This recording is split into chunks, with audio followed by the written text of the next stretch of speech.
kalau kita bicara konteks kekerasan yang terjadi atau pelanggaran HAM berat yang terjadi di tanah Papua, menurut Majelis Rakyat Papua belum pernah diselesaikan secara konstituen oleh negara.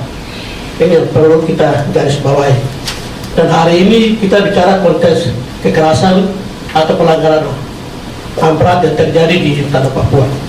Semua situasi kekerasan yang terjadi terhadap bidang sipol maupun ekosok di tanah Papua belum pernah diselesaikan dengan baik.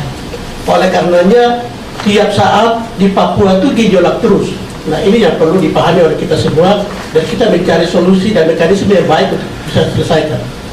Harapan Majelis Rakyat Papua atau rakyat Papua dengan hadirnya otonomi khusus itu bisa menyelesaikan, bukan bisa, mungkin bisa selesaikan, ya, sedikit saja bisa selesaikan dan memberi jawaban kepada orang asli Papua. Tetapi itu pun tidak terjadi. Sudah 20 tahun implementasi otonomi khusus, dan di dalam otonomi khusus itu juga ada pasal yang menyebutkan untuk pembentukan KKR atau Komisi HAM untuk menyelesaikan masalah yang terjadi sejak tahun 61 di tanah Papua. Tapi itu pun semua tidak diselesaikan. Jadi kekerasan yang terjadi di Papua itu kekerasan secara fisik maupun non fisik. Seperti tadi Pak Ibu Abogat sudah sampaikan. Kekerasan fisik kita mungkin saling tembak menembak. Tetapi secara non fisik kekerasan terjadi di bidang sipol. Jadi tanah-tanah kita dirampas, diambil atas alasan pembangunan, kemudian perusahaan-perusahaan masuk tanpa izin, tanpa pelepasan tanah dari masyarakat adat. Ini kekerasan berlapis. Ini kenapa menurut Majelis Rakyat Papua ada 3 hal yang perlu kita catat kekerasan. Pertama, penyelesaian pelanggaran HAM, hak asasi manusia di bidang sipol itu tidak diselesaikan oleh negara, di mana penanganan terhadap pelaku-pelaku ini tidak diproses secara baik, dibiarkan. Itu satu. Yang kedua, tanpa mekanisme yang baik, benar-benar memberi pemahaman terhadap masyarakat adat, lalu wilayah-wilayah adat itu dimasuki oleh perusahaan-perusahaan besar. Dan ini adalah kekerasan. Kemudian di periode terakhir Presiden kita hari ini, kunjungan Bapak Presiden sudah 11 kali ke tanah Papua, tidak pernah datangi Dewan Perwakilan Rakyat Papua, tidak pernah datangi Majelis Rakyat Papua yang adalah konai daripada 28 kabupaten kota atau provinsi Papua yang hari ini. Jadi Pak Presiden kalau kunjungan ke Papua ketemu siapa?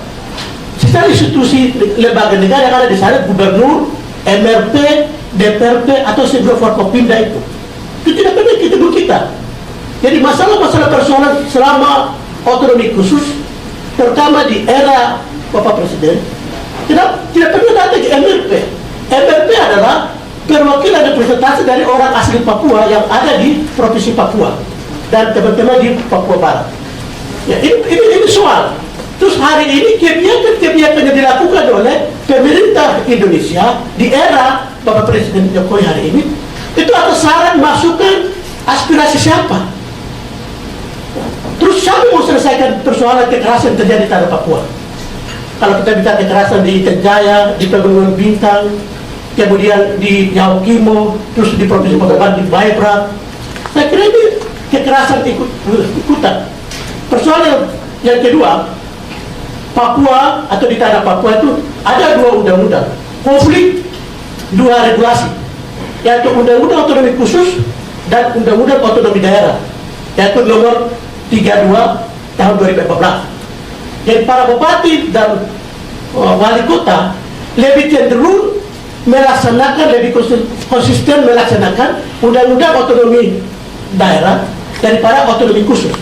Yang notabene adalah otonomi khusus ini ada turunannya, yaitu 8 peraturan khusus, 18 perdasus.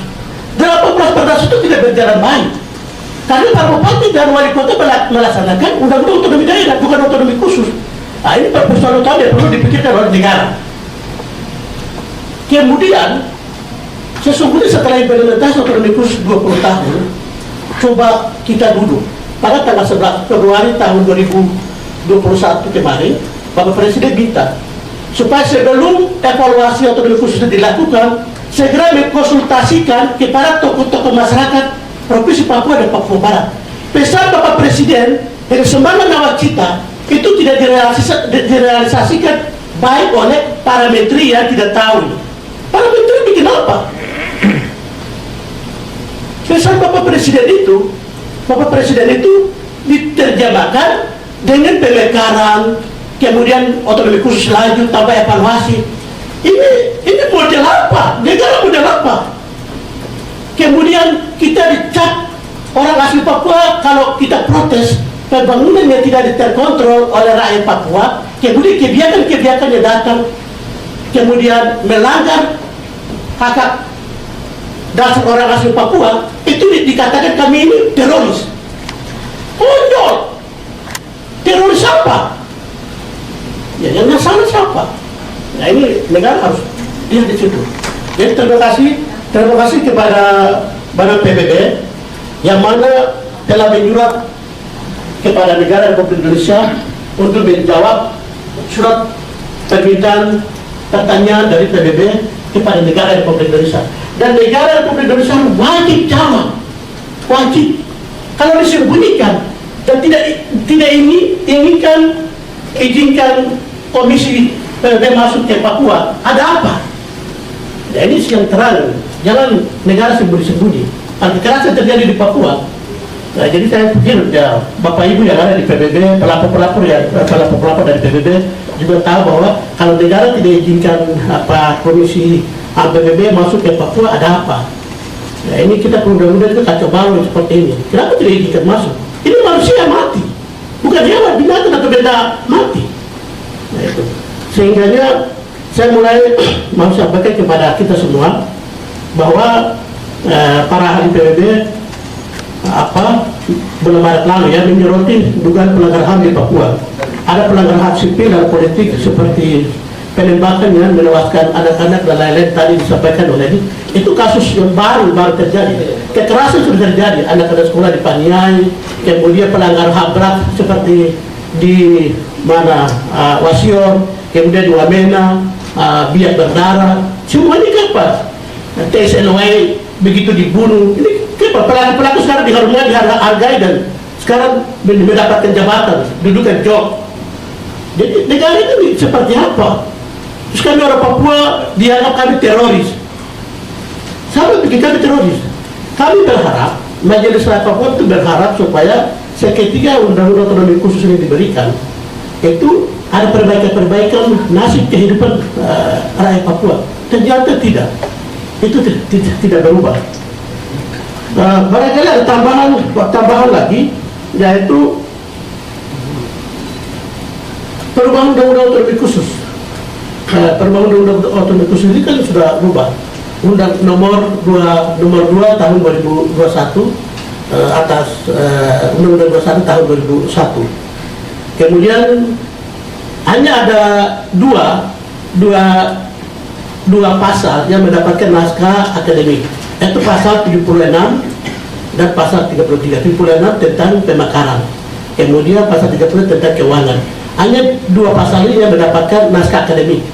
Tetapi kemudian dalam proses menyikapi surat permintaan Bapak Presiden menyurat kepada Dewan Perwakilan Rakyat Republik Indonesia untuk segera melakukan perubahan kedua Undang-Undang 21 tahun 2001 tanpa konsultasi dengan masyarakat, tanpa partisipasi dari masyarakat, kehendak Jakarta, pihak eksekutif dan DPR legislatif.